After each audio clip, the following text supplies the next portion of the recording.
কি মন খারাপ করে এই জায়গায় বসে থাকা, মানে বুঝলাম না কিছু। মন খারাপের কারণটা যদি জানতে চাস, আসলে বন্ধু হয়তো কষ্ট লাগবে, ভিতরটা ফেটেও যাইতে পারে। খুব আশা নিয়ে আসছিলাম দূরপ্রবাসে, খুব ইচ্ছা ছিল।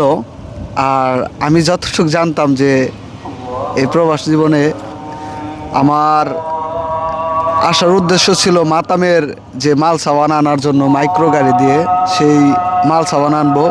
কিন্তু আসার পরে আমার কি ধরাই দিল, কেটা ফুড ডেলিভারি। পুরা কুয়েত সিটি ভরা বন্ধু মাতাম। আর বন্ধু সবচেয়ে বড় কষ্টের বিষয়টা হয়েছে কি, ছুটি নাই।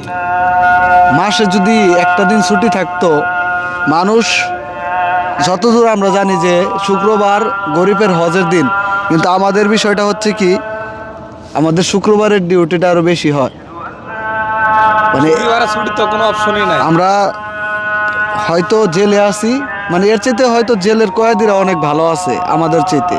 কি বলুম ভাই, আসলে মনের দুঃখ সবগুলো প্রকাশ করলে আপন মানুষের কাছে কষ্ট পেতে হবে, আপন মানুষও দূরে সরে দিবে। সব কিছু বলা যাবে না, এটাই এটাই প্রবাস জীবন ভাই, কিছু বলার নাই।